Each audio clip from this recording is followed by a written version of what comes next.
여러분, 오늘 창세기 3장은 우리가 너무나 잘 아는 내용이에요. 인간이 낙원을 상실하고 쫓겨나는 그런 장면입니다. 이걸 주제로 단테는 신곡을 썼고 밀턴은 신락원을 썼습니다. 단테는 캐톨릭 시각으로 이것을 봤고 밀턴은 개신교, 청교도의 시각으로 이것을 보았습니다. 여러분, 왜 인간이 그 좋은 낙원에서 쫓겨나게 되었을까요? 성경 전체를 종합해 보면 크게 세 가지가 없었기 때문임을 발견하게 됩니다. 첫 번째, 감사가 없었습니다. 제가 마스크를 써서 발음이 좀 잘 정확하게 전달이 안 될 수도 있습니다. 감사가 없었습니다. 뭐가 없었다고요? 감사가 없었습니다. 여러분, 에덴이라고 하는 말 자체가 아주 이상적인 환경입니다. 부족할 게 없습니다. 그 말 자체가 기쁨, 행복이라는 뜻입니다. 그리고 하나님은 거기다가 외롭지 않도록 돕는 배필까지 만들어 주셨잖아요.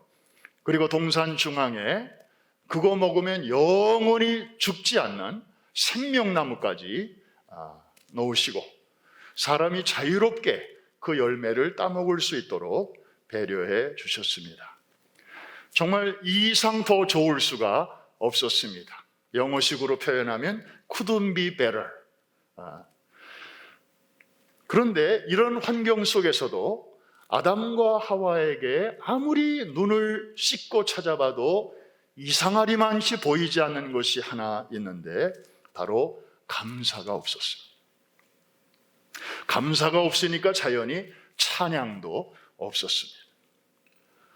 사실 이 정도 상황이 되면 정말 감사만 하기에도 인생이 짧을 텐데 감사는커녕 오히려 사단의 영향을 받아서 하나님이 금지하신 그 단 한 가지에 대한 섭섭한 감정을 갖고 있었습니다. 두 번째, 회개가 없었습니다. 뭐가 없었다고요? 회개가 없었어요. 하나님의 말씀에 불순종했죠. 사실 하나님의 말씀을 더 따라야 할 텐데 뱀의 말에 더 기울어졌습니다. 먹지 말라 한 선악과를 따먹은 것입니다. 여러분, 사람은 누구나 이렇게 실수할 수 있습니다. 우리도 죄를 범할 수 있습니다. 문제는 그 다음입니다. 아담과 하와는 범죄한 후에 그 죄에 대해서 책임을 지려고 하지 않았습니다. 오히려 타인에게 전가시키고 있습니다. 12절 말씀, 여기 보면 아담이 누구에게 전가시키는지가 분명하게 나와 있습니다. 아담이 가로되 이 여자가 그 나무 실과를 내게 줌으로 내가 먹었나이다. 묻습니다. 먹은 거는 누가 먹었어요? 내가 먹었어요. 그런데 누구 때문에 먹었대요? 여자 때문에 먹었다는 거예요. 여자가 나에게 먹으라는 소리만 안 했어도 자기는 안 먹었을 텐데 그 여자가 그렇게 하는 바람에 마지못해 먹었다는 것입니다. 그런데 12절 저 앞부분을 보시면 아담이 하나 덧붙인 말이 있습니다. 하나님이 내게 주신 저 여자가 먹으라고 해서 먹었습니다. 하나님에게까지 자기의 죄의 책임을 전가시키고 있는 것입니다. 그럼 하와는 또 어떻습니까? 13절 말씀 봅니다. 여호와 하나님이 여자에게 이르시되 내가 어찌하여 이렇게 하였느냐 했더니 여자가 이르되 누가 나를 꾀므로? 뱀이 나를 꾀므로 내가 먹었나이다. 묻습니다. 먹은 거는 누가 먹었습니까? 여자가 먹었습니다. 그런데 누구 때문에 먹었다고 합니까? 뱀이 나를 꾀어서 먹었다는 것입니다. 자, 아담은 여자에게, 그리고 여자를 주신 하나님에게, 또 여자는 뱀에게 이렇게 책임을 전가하고 있습니다. 역사에는 if, 만약이라는 것이 없다고 하지만 만약 아담과 하와가 이런 상황 속에서 하나님, 다 우리 잘못입니다. 제 책임입니다. 다 저 때문입니다. 이렇게 정직하게 자신의 책임을 인정했더라면 아마 인류 역사는 크게 달라졌을 것입니다. 하나님은 이들에게 자신들이 한 행동을 되돌아볼 수 있는, 소위 회개하고 반성할 수 있는 시간을 충분히 주셨습니다. 성경을 보니까 저들이 선악과를 따먹은 직후에 하나님이 이렇게 찾아오시지 않았습니다. 날이 서늘할 때에 저녁 시간은 사람이 자기 하루의 일과를 좀 되돌아보는 시간 아닙니까? 일을 마치고 집에 돌아와서 오늘은 어땠나? 혹시 내가 누구에게 상처를 준 일은 없는가? 좀 조용히 생각해 볼 수 있는 시간 아닙니까? 하나님은 이들에게 회개할 수 있는 기회를 주신 것입니다. 하나님께 대한 회개와 사람에 대한 사과. 그런데 이들은 그 시간을 다 날려버리고 오로지 책임을 전가하는 일에만 급급한 모습을 보이고 있습니다. 에덴 동산에 다 있는데 이런 겸손한 회개와 사과의 모습이 보이지 않습니다. 그 결과 어떻게 됐습니까? 그들은 결국에 쫓겨나고 말았습니다. 세 번째, 또 하나 에덴에서 보이지 않는 것이 있었습니다. 사단의 유혹이 저들에게 다가왔을 때 아담과 하와는 NO! 단호하게 그것을 물리쳐야만 했습니다. 사단이 여자에게 먼저 다가와서 묘한 질문을 합니다. 아까 우리 1절에서 봤죠? 하나님이 참으로 너희에게 동산 모든 나무의 열매를 먹지 말라 하시더냐? 이렇게 묻습니다. 하나님의 사랑을 의심하게 만드는 질문입니다. 여러분, 저 의문 부호를 자세히 보시면 뭐 좀 담지 않았습니까? 이 퀘스천 마크를 보시면 꼭 낚싯집에 가면 낚싯바늘을 닮았습니다. 뱀이 이렇게 의문형으로 여자에게 막 물으면서 하나님의 사랑을 의심하게 만들었을 때 사람은 그것을 덥석 물게 되는 것입니다.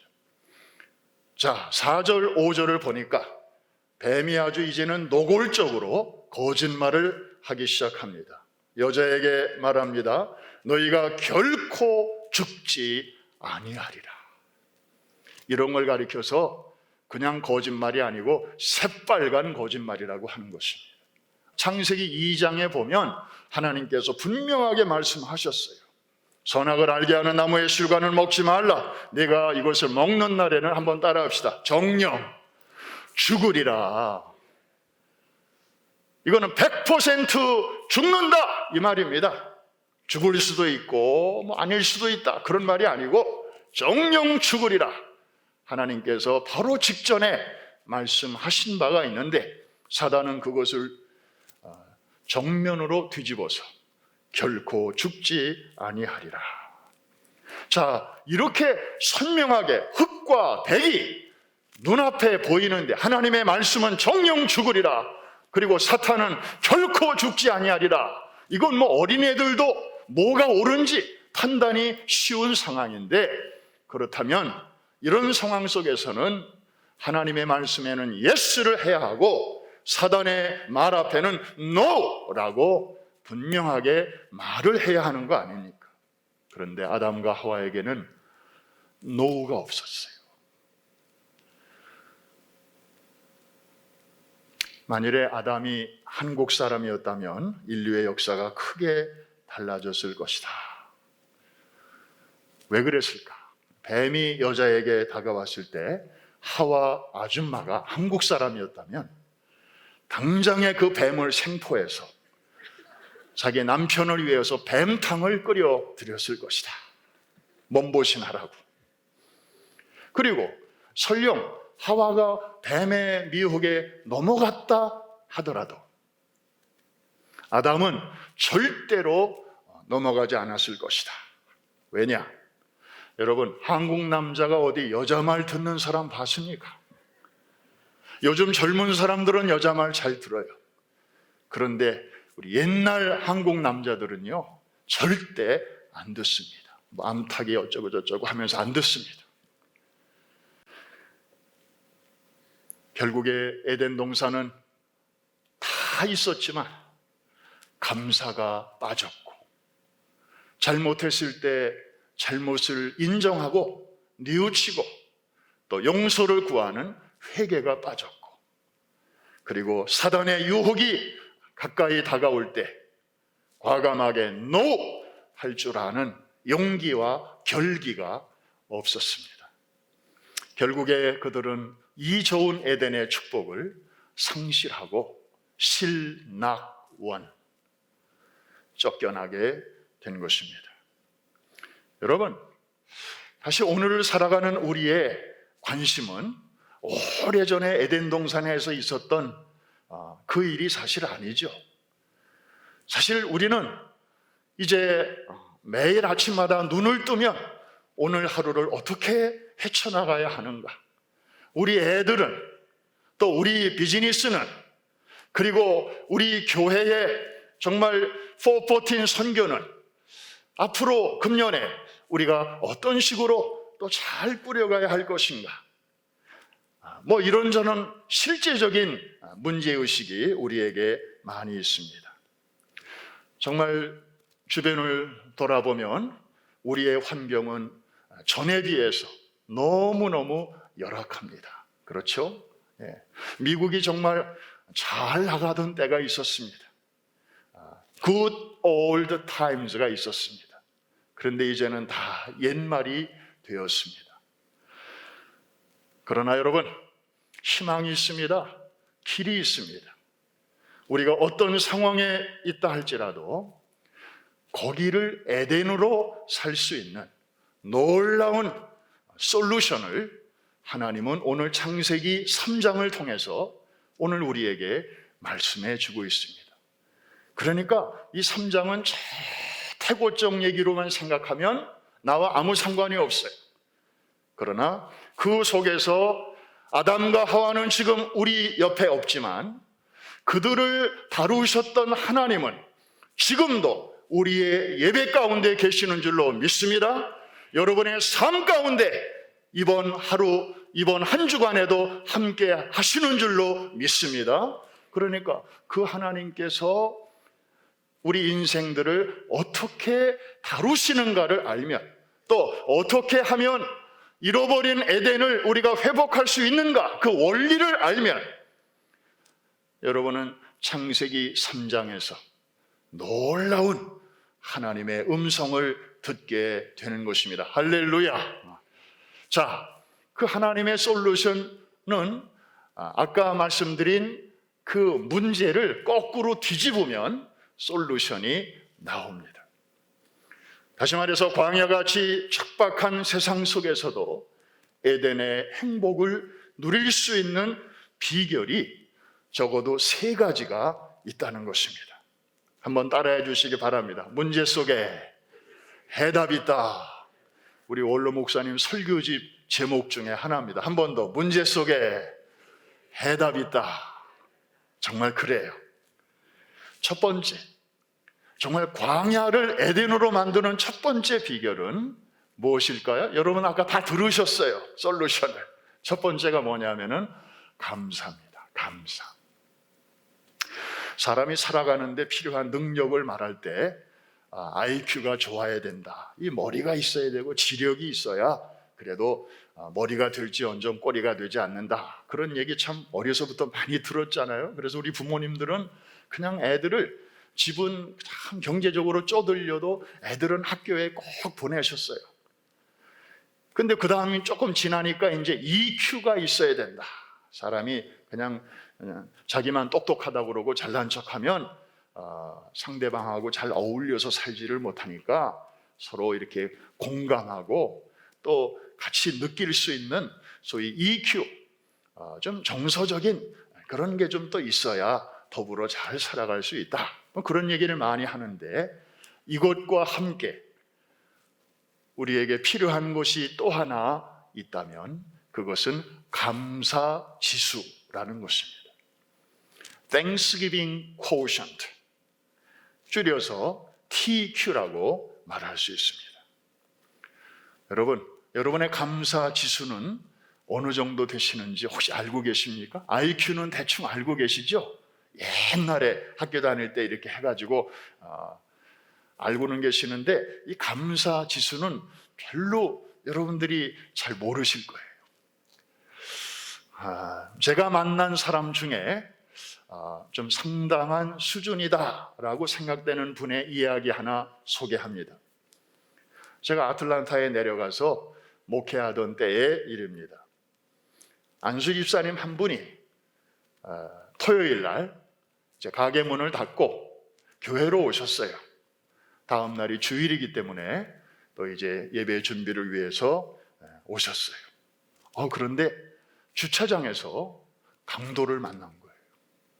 권총 강도를 만났어요. 말로만 듣다. 해는 져서 어둑어둑한데 주차장은 넓은데 차도 몇 대 없고 차에서 내리는 순간 복면을 쓴 강도가 확 달라오더니 지갑 내놔라. 그래서 지갑 줬고 그 다음에 가게에서 나올 때 이렇게 어깨에다 매는 또 이만한 가방이 하나 있는데 그 가방 내놔라. 그래서 가방 뺏겼어요.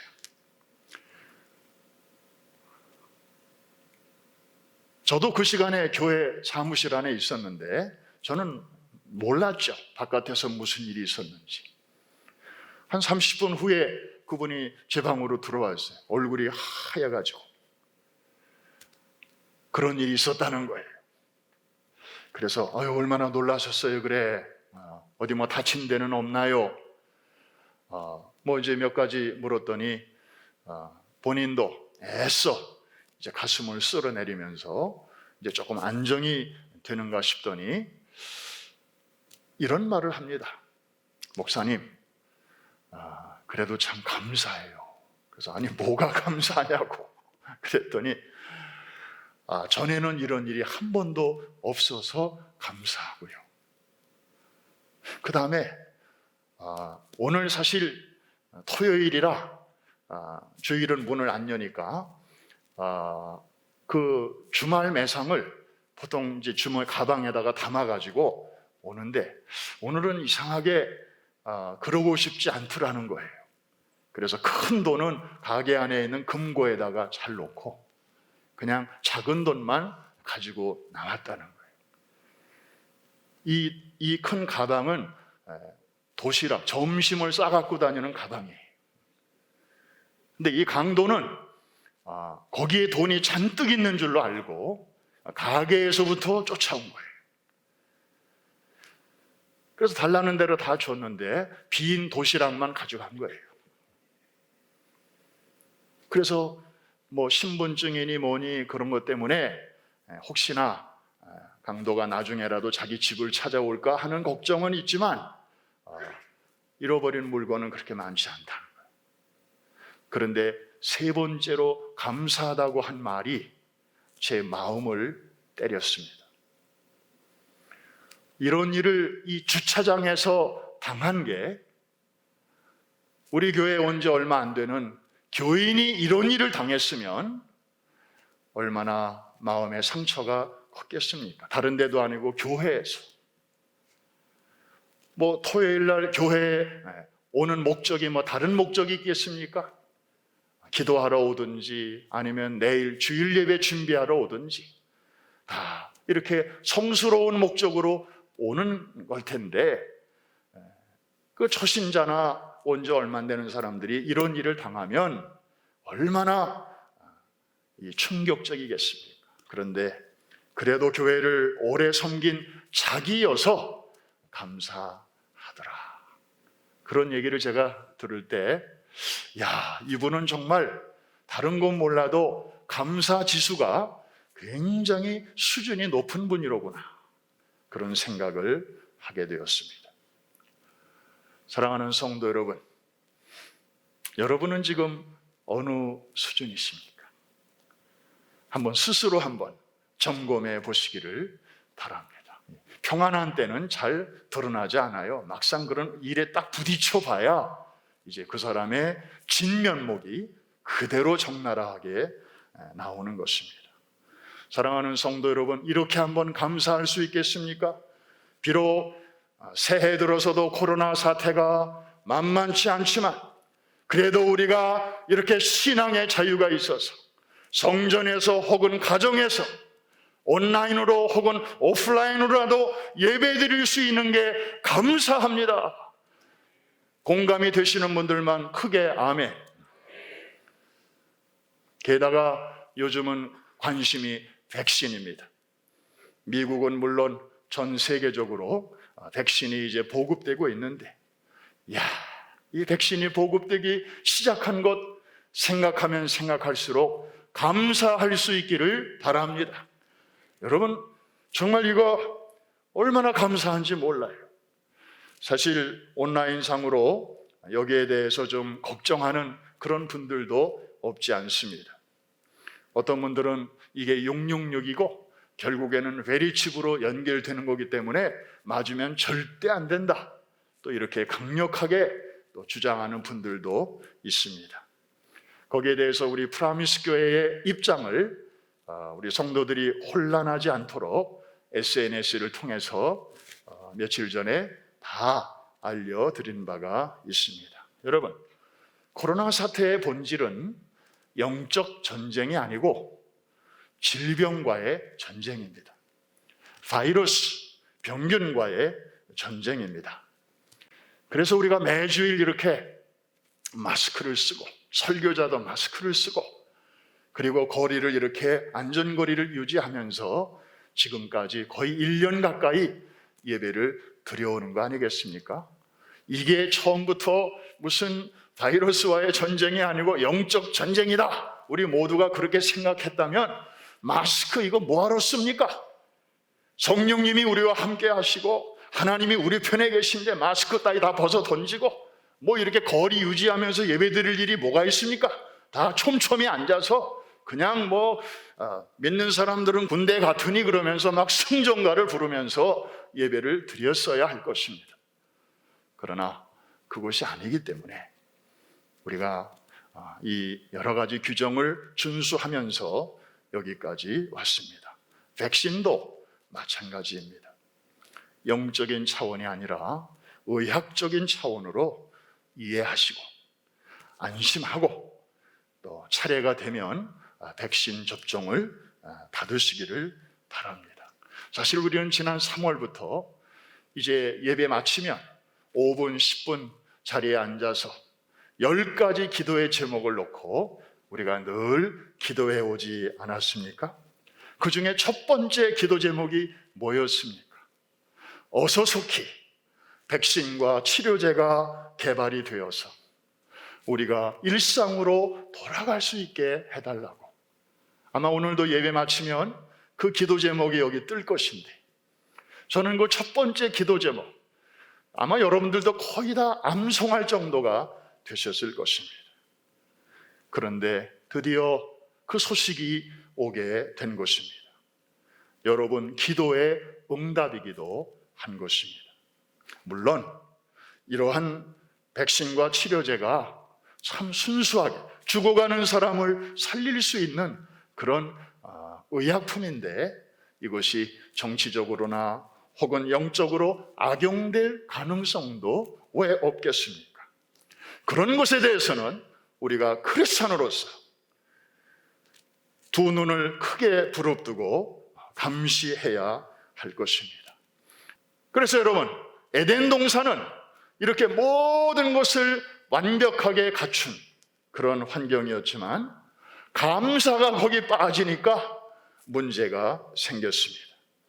결국에는 있는 것도 다 놓치고 빼앗기고, 마치 자기 집인데도 문이 안에서 잠겨가지고 들어가지 못하고 추운 데서 발을 동동 구르는 집안 식구들처럼 이렇게 쫓겨나고 만 것입니다. 사랑하는 성도 여러분, 우리와 우리의 자녀들이 설령 IQ나 EQ나 그런 세상 살아가는 어떤 지혜면에서는 조금 처진다 할지라도, 그래서도 안 되겠지만 설령 혹시 조금 미흡하다 할지라도 감사 지수에서는 결코 누구에게도 지지 않는 우등생들이 되시기를 주의 이름으로 축원합니다.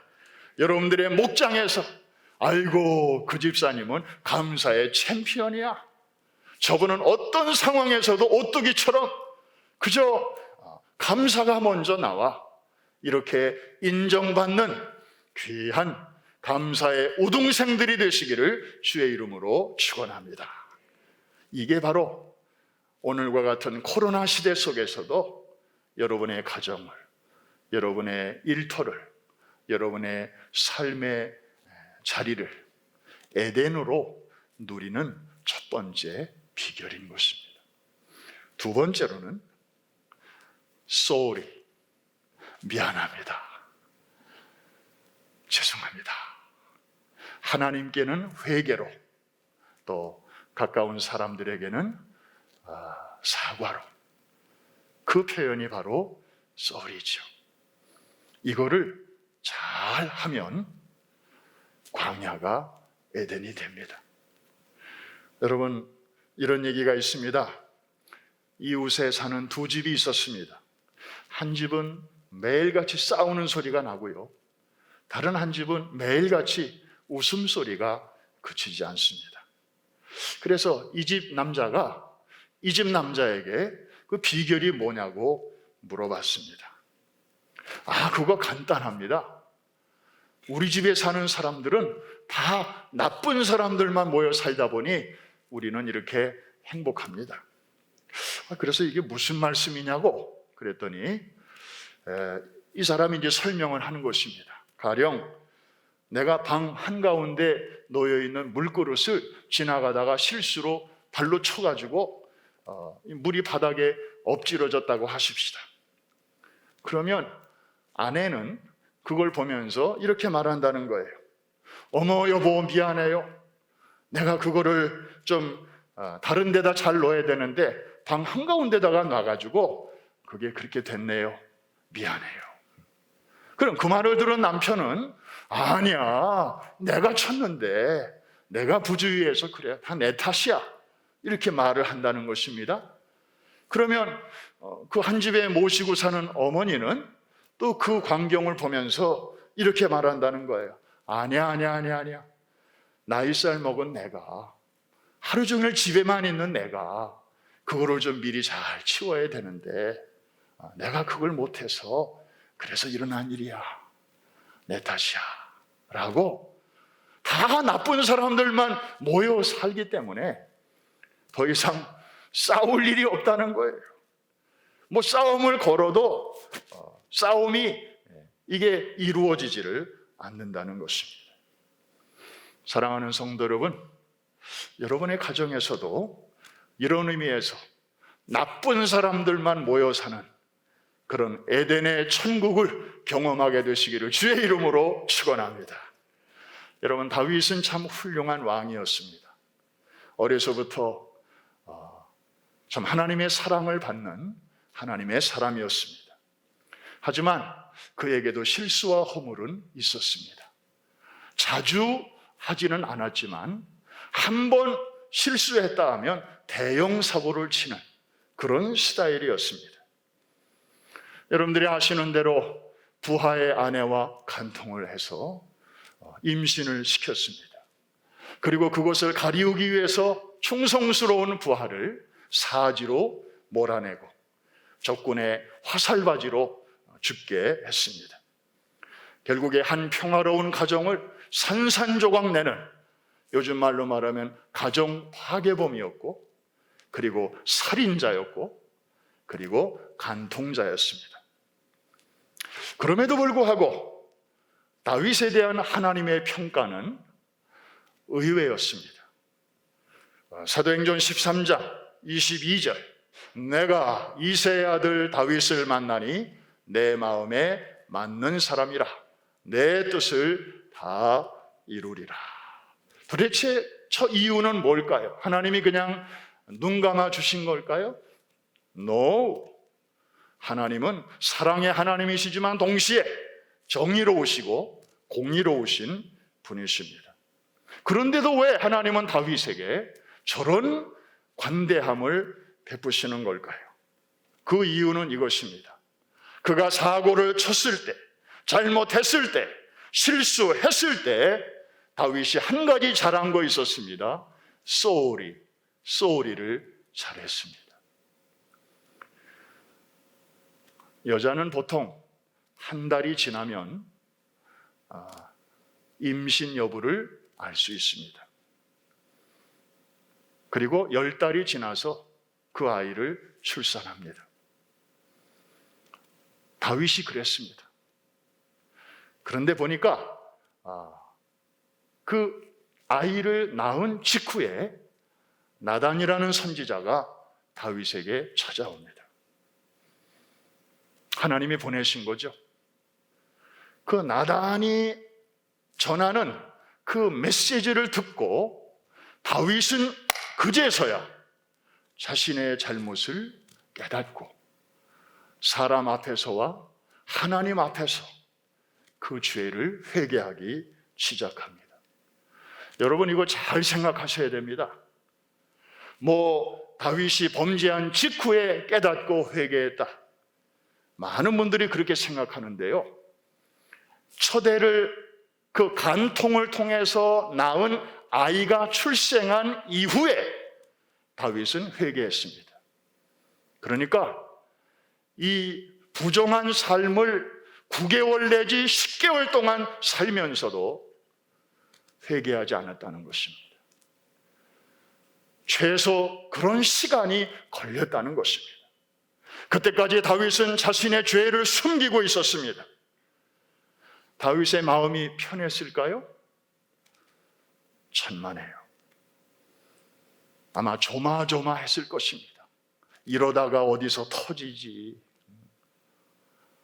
이러다가 어디서 크게 내가 매맞지, 아마 그런 조바심이 많았을 거예요. 그런데도 쏘리를 못하고 있었어요. 그런데 그 나단 선지자의 방문과 그의 그 전하는 하나님의 준엄한 메시지를 듣고 다윗은 비록 자기가 왕이지만 일개 선지자지만 그 말을 듣고 겸손하게 하나님 앞에 무릎을 꿇습니다. 그게 중요한 것입니다. 늦게나마 진심으로 자신의 허물을 깨닫고 참회의 자리로 나아왔다고 하는 것, 이걸 하나님께서는 기쁘게 받으신 것입니다. 비록 당장에 그렇게 했더라면 더 좋았을 뻔했지만, 비록 9개월, 10개월 만에 다윗이 회개했지만 하나님은 그의 중심을 보시고 그 허물을 덮어주신 것입니다. 물론 그 아이는 죽었습니다. 그러나 그 이후에 같은 여자로부터 이제 아내가 되었습니다마는 밧세바 사이에 태어난 두 번째 아이는 회복과 용서의 상징으로 하나님께서 새 생명을 주셨지 않습니까? 그 아이가 바로 솔로몬이에요. 이스라엘의 3대 왕으로 하나님을 예배하는 성전을 건축을 했던 것입니다. 그가 그 자신의 잘못을 깨닫고 지은 참회의 시들이 시편에 많이 나오는데 그 중에 대표적인 것이 바로 시편 51편입니다. 비록 당장 쏘리 한 것은 아니었지만 하나님은 그의 진실된 참회를 받으셨습니다. 사실 우리는 누구나 실수와 허물이 많은 사람들입니다. 그러므로 우리는 사실 입만 열면 하나님을 향해서도 쏘리가 먼저 나와야 되고, 그리고 주변에 있는 가까운 사람들을 향해서도 쏘리가 먼저 나와야 정상입니다. 왜? 우리가 완벽하지 않기 때문에. 그런데도 제일 말하기 어려운 말이 바로 이 쏘리입니다. 첫 번째 원인은 자꾸 비교하기 때문입니다. 내가 분명히 잘못한 게 있지만 너도 잘못한 거 있잖아. 두 가지를 자꾸 비교하는 것입니다. 여러분, 비교하지 말고 그냥 내 편에서의 실수와 허물에 대해서만 쏘리 하면 됩니다. 그게 열쇠입니다. 내가 먼저 쏘리 하고 나가면 상대방도 그래, 나도 뭐 잘한 건 없지, 그러면서 자신을 돌아보게 됩니다. 서로의 마음이 부드러워지면서 그동안에 꽁꽁 묶여 있었던 매듭이 부드럽게 풀려나가기 시작합니다. 쏘리가 없고 모든 것이 있을 때는 에덴이 아니었습니다. 그러나 비록 아무것도 없는 광야라 할지라도 거기에 하나님을 향한 쏘리와 사람을 향한 쏘리가 살아 움직일 때는 그 광야 속에서도 에덴의 삶을 살아갈 수 있습니다. 여러분의 가정이 그렇게 되기를 주의 이름으로 축복합니다. 마지막 세 번째로는 사탄이 다가올 때 과감하게 NO! 할 수 있어야 여러분의 그 삶의 현장이 진정한 에덴이 될 수 있습니다. 사단이 사람을 유혹할 때 즐겨 쓰는 네 마디 말이 있습니다. 첫째로는 이 정도는 괜찮아. 이 정도는 괜찮잖아.